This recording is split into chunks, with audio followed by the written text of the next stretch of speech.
हाँ जी।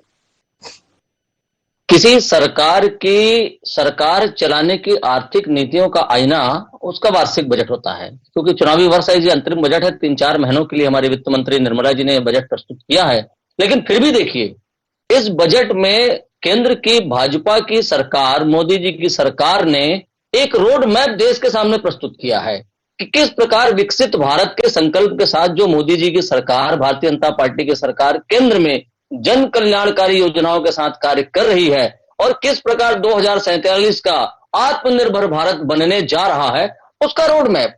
और देखिए, विपक्ष लगातार जातिगत जनगणना के जाल में उलझाने का प्रयास देश को कर रहा था। उसके कितनी शानदार ढंग से तोड़ निर्मला जी ने अपने इस बजट के माध्यम से देश के सामने रखी है। उन्होंने देश को बताया कि देश में सिर्फ 4 जातियां हैं: महिला, युवा, अन्नदाता किसान और गरीब। इसके सिवा कोई जात देश में नहीं है। और हमारी सरकार इन 4 जातियों को फोकस में रख के इन पर केंद्रित बजट को लेके आई है और सरकार की पूरी सोच इन चारों को समर्पित है। ऐसा आपके बजट के एक एक बिंदु को देखने से आपको एहसास होगा।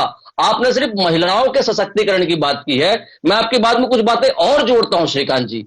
मुद्रा योजना जो नरेंद्र मोदी जी की एक महत्वाकांक्षी योजना थी, उसमें 30 करोड़ महिलाओं को लोन मिल चुका है। लखपति दीदी की बात तो आपने की है कि 2 करोड़ से हम 3 करोड़ के महत्वाकांक्षी लक्ष्य की तरफ बढ़ रहे हैं। आयुष्मान योजना में हमने आंगनबाड़ी की वर्कर्स को, आशा दीदियों को शामिल करने का जो निर्णय लिया है, 3 तलाक का जो कड़ा कानून हमने बनाया था, 33% महिलाओं को आरक्षण देने की जो बात हुई थी, और सबसे बड़ी बात, उच्च शिक्षा में लड़कियों के नामांकन की दर 28% के रेशियो से बढ़ी है। श्रीकांत जी, किस प्रकार से सरकार देश के विभिन्न वर्गों को साधते हुए और सबके साथ सबका विकास के भावना